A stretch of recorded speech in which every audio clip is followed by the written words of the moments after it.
በአማራ ክልል በአገዛዙ ጦርና በፋኖ ኃይሎች መካከል የሚደረገው ውጊያ ቀጥሏል። ከባድ የድሮን ጥቃት ተፈጽሞ በርካቶች ሲገደሉ፣ የፋኖ ኃይሎች በአንጻሩ በፊት ለፊት ውጊያው ድል ቀንቶናል ብለዋል። በዝርዝር እንመለከተዋለን። ይህ ማዕቀብ በቲዲኤፍ እና በህወሓት አንዱ ቡድን ላይ ያነጣጠረ እንደሆነም ታውቋል። ጉዳዩን በተመለከተም ዝርዝር መረጃ ወጥቷል። የምትሰሙት ይሆናል። ሰላም ጤና ይስጥልን። በመላው ዓለም ክፍል ሆናችሁ ዝግጅታችንን የምትከታተሉ ውድና የተከበራችሁ የኢትዮስ ሚዲያ ቤተሰቦች እንደምን ቆያችሁ? እነሆ ከተለያዩ ታማኝ መረጃ ምንጮች የደረሱንን አዳዲስ መረጃዎች ይዘን ቀርበናል። ለቻናላችን አዲስ የሆናችሁ ካላችሁ ሰብስክራይብ አድርጉ፣ ቪዲዮውንም ላይክና ሼር በማድረግ ጀምሩ። በቀጥታ ወደ መረጃዎቹ አለፍን። እስከ መጨረሻው ተከታተሉን። በአማራ ክልል ውጊያዎች ሲቀጥሉ የድሮን ጥቃት ተፈጽሟል። የመንግስት ተቋማት ላይም ውድመት አጋጥሟል። በቅርቡ በአማራ ክልል ሹመት ያገኙት የብልጽግናው ሰው ደግሞ ቁርጠኛ ነኝ ሲሉ ተናግረዋል። የፋኖ አመራሩ አርበኛ አስረስ ማረዳምጤ በበኩላቸው በዚህ ወቅት ከአብይ አህመድ ጋር መሰለፍ እንደ ሀገር ክህደት ይቆጠራል ብለዋል። ከቀናት በፊት በየአካባቢው እየተበተኑ ነው የተባሉት የአድማ ብተና አባላትን ለማስመረቅ ብር ሸለቆ ተገኝተው የነበሩት የክልሉ ሰላምና ጸጥታ ቢሮ ኃላፊው ደሳለኝ ጣሰውና የፖሊስ ኮሚሽነሩ ደስዬ ደጀን በማግስቱ ተባራችኋል መባላቸው የሚታወስ ነው። የብልጽግናው መንግስት በአዲስ አበባ የፌዴራል ፖሊስ ኮሚሽንን ጨምሮ በምክትልነት ሲገለገልባቸው የነበሩት ኮሚሽነር ዘላለም መንግስቴ ዛሬ በፖሊስ ኮሚሽኑ ስልጣኔን ጀምሬያለሁ፣ ቁርጠኛ ነኝ ሲሉም የእርስ በርስ ጦርነቱን ሊያፋፍሙ ቃል ገብተዋል። በዚህ ሁነት የቀጠለው የአማራ ክልሉ ጦርነት በሁለቱም ተፋላሚ ወገኖች በኩል ያሉ ኢትዮጵያውያንን ሕይወት እየነጠቀ ከመቀጠሉ ባሻገር ሰላማዊ ዜጎችም ሰለባ እየሆኑ ናቸው። በተያያዘ በደቡብ ጎንደር በተፈጸመ የድሮን ጥቃት 5 ሕፃናትን ጨምሮ ከ10 በላይ አርሶ አደሮች ተገድለዋል። የለውጡ 7ኛ ዓመት በሚል ድግስ ላይ የሚገኘው የብልጽግናው አገዛዝ በደቡብ ጎንደር ዞን እስቴ መካነ ኢየሱስ አካባቢ መጋቢት 24 2017 ዓ.ም ማርፈጃውን በፈጸመው የድሮን ጥቃት ከ10 በላይ አርሶ አደሮች መገደላቸውን ለማረጋገጥ ተችሏል። በጥቃቱ ከተገደሉት መካከል 5ቱ ሕፃናትና ታዳጊዎች መሆናቸውን ነው ለሚዲያችን የደረሰው መረጃ ያመለከተው። በስቴ መካነ ኢየሱስ አቅራቢያ ልዩ ስሙ አስመራ በተባለ ገጠራማ መንደር ላይ አገዛዙ በፈጸመው የድሮን ጥቃት 5 ሕፃናትና ታዳጊዎችን ጨምሮ ከተገደሉት ከ10 በላይ አርሶ አደሮች በተጨማሪ በርካታ ንጹሃኖች ቆስለዋል ሲሉም ምንጮች ገልጸዋል። ጥቃቱ የተፈጸመው በአካባቢው በሚገኝ አንድ የመጀመሪያ ደረጃ ትምህርት ቤት ቅጥር ግቢ ውስጥ ነው። የጥቃቱ ሰለባ የሆኑትም ተማሪዎችና መምህራን እንዲሁም የትምህርት ቤቱ አስተዳደር አካላት ናቸው ሲሉ የገለጹት ምንጮች ትምህርት ቤቱም ሙሉ ለሙሉ ወድሟል ነው የተባለው። በተመሳሳይ በትናንትናው ዕለት በጎንደር ቀጠና ኪንፋዝ በገላ ስላሬ ከተማ ላይ በሁለት ዙር በተፈጸመ የድሮን ጥቃት 33 ንጹሃን ወገኖች ሲገደሉ መጋቢት 22 2017 ዓ.ም ደግሞ በጎጃም ብራቃት ከተማ 50 የሚደርሱ ንጹሃን ወገኖች መገደላቸውን መዘገቡ ይታወሳል። ያገዛዙ ጦር በፋኖ ከፍተኛ በትር ሲደርስበት ንጹሃንን ኢላማ ያደረገ የበቀል መወጣጫ ጥቃት እየፈጸመ ይገኛል በሚል ሲታማ መቆየቱ ይታወሳል። አሁንም ውጊያው በተለያዩ የክልሉ አካባቢዎች ቀጥሎ ሲውል በደቡብ ጎንደር ወገራ አምባ ጊዮርጊስ የፖሊስ ጣቢያን ጨምሮ መንግስታዊ ተቋም ላይ ውድመት ያስከተለ ከባድ ውጊያ መደረጉንም ለማረጋገጥ ተችሏል። የክልሉ ጦርነት የፖለቲካ ምላሽ ተነፍጎት አሁንም ወታደራዊ ስልጠናና ስምሪት እየተደረገ ነው ያለው።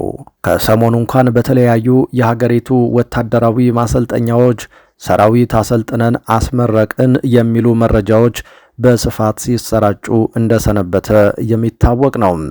ከዚህ ጋር በተያያዘ ምላሻቸውን ያስቀመጡት የፋኖ አመራሩ አርበኛ አስረስ ማረዳምጤ የቀድሞቹ ጀግኖች የመሰረቷቸው የኢትዮጵያ የጦር አካዳሚዎች ከቅርብ ጊዜ ወዲህ በተለይ ከአብይ አህመድ ዘመን ወዲህ የራሱን ሕዝብ መጨፍጨፍ የዘወትር ስራው የሆነው ወታደር ማምረቻ ሆነዋል ይላሉ።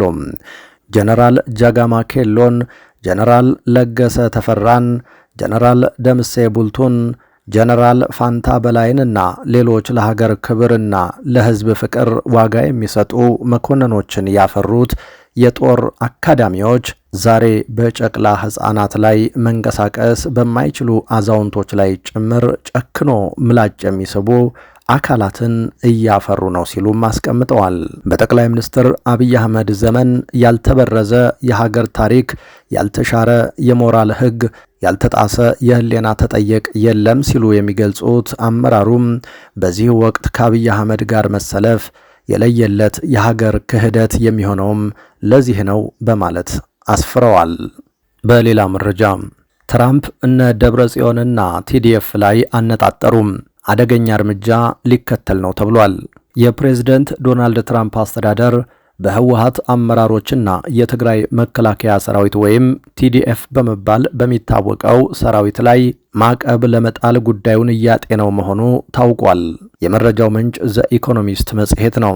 ዘኢኮኖሚስት መጽሔት አንድ ስማቸው ያልተጠቀሰ የአሜሪካ ከፍተኛ ባለስልጣንን ጠቅሶ ባሰራጨው በዚሁ ዘገባው የትራምፕ አስተዳደር የማዕቀብ ኢላማውን ያነጣጠረው በህወሓት አመራሮችና ቲዲኤፍ በተባለው አካል ላይ ነው።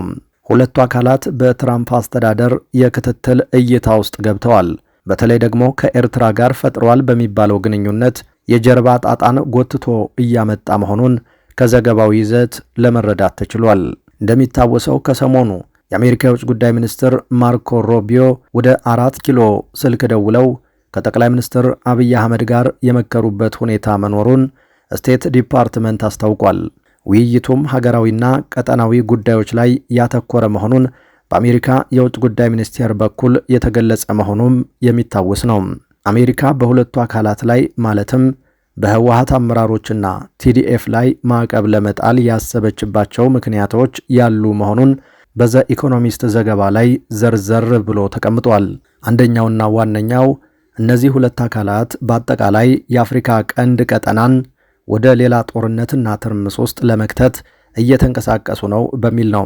እንደ ዘገባው ከሆነ የዕቀባው ጉዳይ እየታሰበ ያለው እነዚህ ሁለት አካላት ላይ ማለትም ህወሓትና ቲዲኤፍ በያዝነው መጋቢት ወር በትግራይ ጊዜያዊ አስተዳደር ውስጥ መፈንቅለ መንግስት እንቅስቃሴ ወይም ሙከራን ጭምር አድርገዋል በሚል ነው።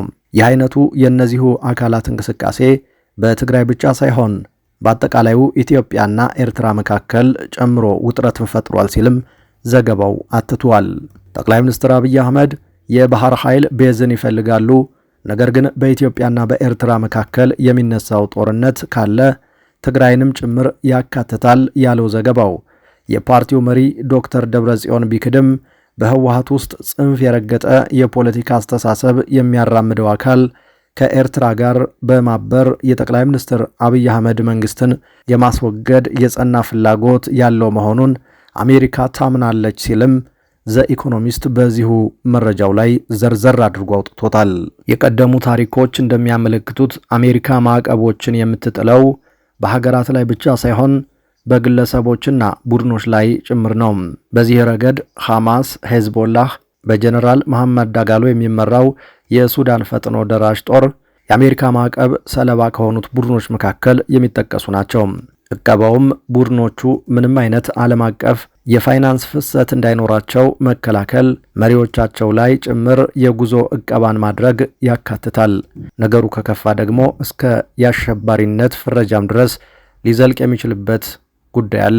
ማዕቀብ ሲባል እስካሁን ባለው ሁኔታ አሜሪካ በህወሓትና ቲዲኤፍ ላይ ምን እንዳሰበች በግልጽ የተብራራ ነገር የለም። እርምጃዎች ሊኖሩ እንደሚችሉ ፍንጮች ግን ተገኝተዋል። በሌላ መረጃችን የፋኖ ኃይሎች በዘመቻ አንድነት ድል ቀንቶናል ብለዋል። የአማራ ፋኖ በጎጃም ይፋ ባደረገው መረጃ ራስ ቢትወደድ መንገሻቲ ከ5ኛ ክፍለ ጦር አረንዛው ዳሞት ብርጌድ ከብር ሸለቆ በቅርብ ርቀት ክሊኒክ በተባለች ከተማ ላይ ጥቃት በመፈጸም በርካቶችን መደምሰስና ማቁሰል እንዲሁም መሳሪያ መማረክ ችያለሁ ብሏል። በተመሳሳይ የሲቪል አመራሮችን ከድጎ ወይን ውሃ ወደ ሞጣ ለመውሰድ ወደ አራጢ የወረደውን የ72ኛ ክፍለ ጦር ጋር ውጊያ ተደርጓል። በመኪና ተጭኖ እንቅስቃሴ እያደረገ የነበረውን ሰራዊት በትነኗል ብለዋል። ውጊያው የጨበጣ ውጊያ ስለነበር ከፍተኛ ቁጥር ያለው ያገዛዙ ሰራዊት ጉዳት ደርሶበታል ነው የተባለው። በትንሹ ከ2 ፓትሮል በላይ ያገዛዙ ሰራዊት ሙት ሆኗል ነው የተባለው። በመጨረሻም ፑቲን ለአዳዲስ ምልምሎች በሩሲያ ታሪክ ትልቅ የተባለውን ወታደራዊ ጥሪ አደረጉም። የሩሲያው ፕሬዝዳንት ቭላዲሚር ፑቲን ዕድሜያቸው ከ18 እስከ 30 ለሚሆኑ 160 ሺህ ወንዶች ወታደራዊ ጥሪ አድርገዋል። ይህ ከአውሮፓውያኑ 2011 በኋላ የመጀመሪያው ሲሆን ሀገሪቱ ወታደራዊ ኃይሏን ለማስፋፋት ቆርጣ መነሳቷን ያሳያል ተብሏል። በጸደይ ወቅት የሚጀምረው ወታደራዊ ስልጠና ለ1 ዓመት የሚቆይ ሲሆን ፑቲን ሩሲያ ከወራት በፊት የወታደሮቿን ቁጥር 2.39 ሚሊዮን ማድረስ አለባት ብለው ነበር። አክለውም በተጠንቀቅ የሚጠብቁ ወታደሮችን ቁጥር 1.5 ሚሊዮን ማድረስ እንደሚፈልጉ አሳውቀዋል። ይህ ማለት በሚቀጥሉት 3 ዓመታት የሩሲያ ወታደር ቁጥር በ180 ሺህ ይጨምራል ማለት ነው። ምክትል አድሚራል ቭላዲሚር እንዳሉት አዳዲሶቹ ምልምሎች ሩሲያ ልዩ ወታደራዊ ኦፕሬሽን ወደምትለው የዩክሬን ጦርነት የሚላኩ አይደሉም። ነገር ግን የዩክሬን ጦርነት የተጀመረ ሰሞን በሩሲያ ድንበር አካባቢ አዳዲስ ምልምል ወታደሮች በጦርነቱ መገደላቸው ተነግሮ ነበር። ዩናይትድ ስቴትስ በዩክሬን ያለውን ጦርነት እንዲቋጭ ሙከራ እያደረገች ባለችበት ወቅት ነው ሩሲያ አዳዲስ ምልምሎችን ለመመዝገብ ጥሪ ያቀረበችው። ማክሰኞ ዕለት ሩሲያ በኬርሶን ከተማ በሚገኝ የኃይል ማመንጫ ላይ ባደረሰችው ጥቃት 45,000 ሰዎች ያለ ኤሌክትሪክ ኃይል እንደቀሩ ዩክሬን ተናግራለች። ምንም እንኳን ሩሲያ ሙሉ በሙሉ የተኩስ አቁም ይደረግ የሚለውን ባትቀበለውም የኃይል ማመንጫዎችን ላለመምታት ተስማምታ ነበር። ሩሲያ ባለፈው ዓመት በተመሳሳይ ወቅት የ150,000 የምልምል ወታደሮች ምዝገባ ማድረጓ ይታወሳል። ክቡራትና ክቡራን አድማጭ ተመልካቾቻችን ለዚህ ሰዓት ያዝናቸው አዳዲስ መረጃዎች እነዚህ ነበሩ። ከቆይታ በኋላ በሌሎች መረጃዎች ድጋሚ እናገኛችኋለን። እስከዛው በያላችሁበት ሰላም ጊዜ ተመኘን።